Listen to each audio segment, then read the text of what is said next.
What if you were the only of your kind, not just of your clan, of your tribe, but in the world you know? What if every look cast your way was filled with fear and suspicion? And yet, what if your mind held something new, something the world has never seen before? I didn't know I needed this book, didn't know it would hit me like a stone on the skull, straight from the book, from some girl crouching in the cave. But it did. I was 10 maybe. Sarajevo was under siege, 1994. No power, no heat, no bread. A childhood lit by the candles and flashes of bombing.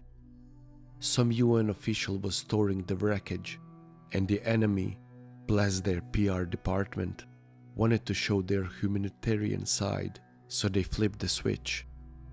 Electricity, just for a few hours. My friend had a VHS player, a miracle, and a video cassette. No one cared what the film was. We would watch mold growing on the wall if it was on the screen. I was glued to the television.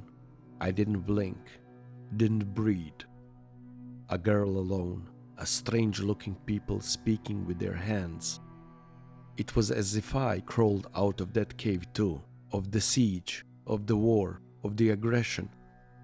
And the friend who had VHS, she became an art historian. She works today at the National Museum in Sarajevo. Anyway, the next day, the lights were off again. The UN guy flew home. The siege returned. I was still thinking about that girl, Ayla or Ayla, and someone seen it in my eyes, the obsession. My uncle, who worked at the publishing house, brought me a book, my first children's encyclopedia of prehistoric people. The next book was The Clan of the Cave Bear. That was it. That was the beginning of my obsession with cave people, and later with art. But that's the story for another time. Today, we begin a new journey into fiction, Clan of the Cave Bear, the first novel in Jean M. Auel's legendary The Earth's Children series, 1980s. A book with a name like a punch, a story where the past is stranger than fiction. I made an episode about the film, check it out. I will not talk about the whole plot. I will not spoil the book for you. I recommend it. It feels wrong, and I feel I would do disservice to the author and to the book. Saying that, here's a sort of vague introduction of what happens. The world is colder than anything we know. Ice Age. It is time when the wrong wind can kill you and the right route can save you. A time before history, before cities, before gods that we know. The book follows a group of Neanderthals about 40,000 years ago as they survived in the wilderness. Most of it actually focuses on a girl, Ayla, who is considered the other by the Neanderthals. The rest of the book is very much her survival, her kind of understanding the world and the culture in which this society takes place. In the beginning, there was an earthquake, and the little girl lost everything. Her people gone, her mother dead. It was just her, barefoot and broken, in the world that doesn't care if she lives or dies. Ayla, that's her name. I always pronounce it Ayla. She wanders naked and unable to feed herself. She's attacked and nearly killed by a cave lion. She's starving, exhausted, and because of an infection of her wounds made by a cave lion, she collapses on the verge of death. The clan of the cave bear finds her almost dead, and they bring her back to life. The clan of the Neanderthals are older, stronger, their memories older than words. They think in pictures, they speak with their hands. To them, Ayla is strange, tall, blonde, blue-eyed. Her forehead is wrong, her brain is too fast. She asks questions, that alone is a problem. She's not one of the clan. She's something new, something dangerous. Cro-Magnon, us. But Itza, or Isa, or Isa, the medicine woman, takes her, raises her, loves her. Crab, the spiritual leader, crippled, scarred, wise. He sees something in her, maybe fear, maybe fate. And then there's Brood, or Brood. If you have ever met a man who hated you just for breathing, that's him, arrogant, petty, born into power. He sees Ayla as a threat. She learns too quickly, she challenges without trying, and she survives what should have killed her. Also, very important to say, Ayla is very young when she's pregnant. A child having a child, sort of. That's the story. A girl too human for the people who raised her. She learns to hunt, to heal, to love, but she can't unlearn what she sees. And they cannot accept it. The clan lives in tradition. She's the crack in the rock. The seed of something new. The future, sitting by the fire with the people who don't know they are already extinct. I want you to hit that like button like your life depends on it. And if you are not subscribed, please do. Thank you.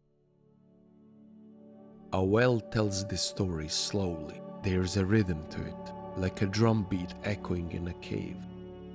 The gestures of the clan, the rules, the sacred caves, the spirit world, it's all built up with patience and care. You don't just read the book, you live it. Auel writes with the patience of archaeologist. Layer by layer, she reconstructs the world we'll never truly know. Ayla is more than a character. She's a symbol of change, of evolution, not just biological, but emotional and intellectual. Auel's greatest literary tool is empathy. She invites us to see the world through the Neanderthal eyes, without mocking or romanticizing them. Silence in this book speaks volumes, because when a culture communicates through the gestures and glances, every movement becomes a form of poetry. But don't get me wrong, the book is brutal. There is violence, cruelty, and through it all, Ayla just keeps learning. She's not just surviving, she's becoming. Auel writes about a very nuanced society.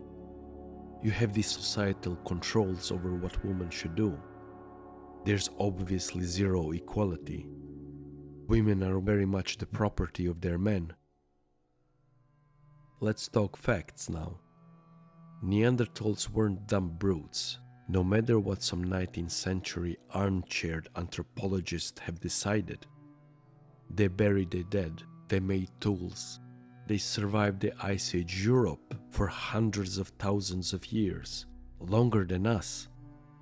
But here's the strange part, they're still a mystery, a shadow people.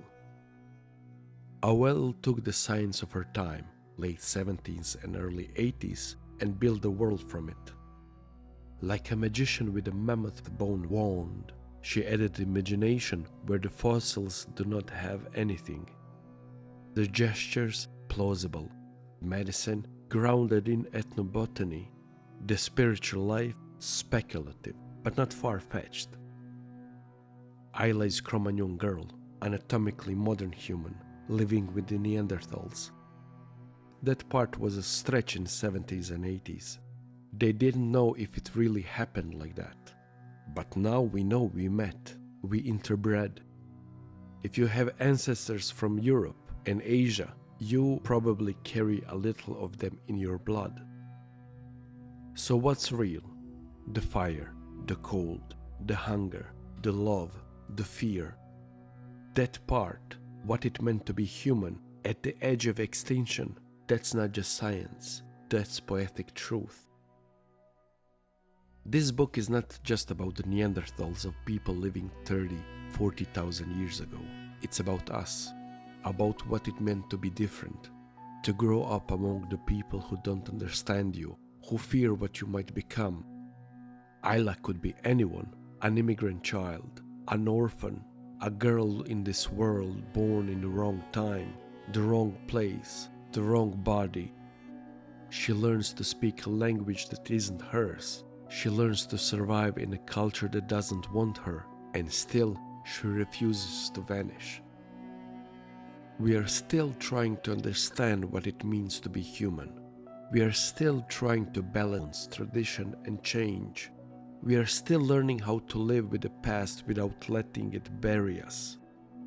This story reminds us that once we were all strangers to the world, and still we made fire. If you watch this much, thank you. You can support me for $1 per month. Links are provided. Please subscribe, like, and comment. It will help this channel grow. Thank you.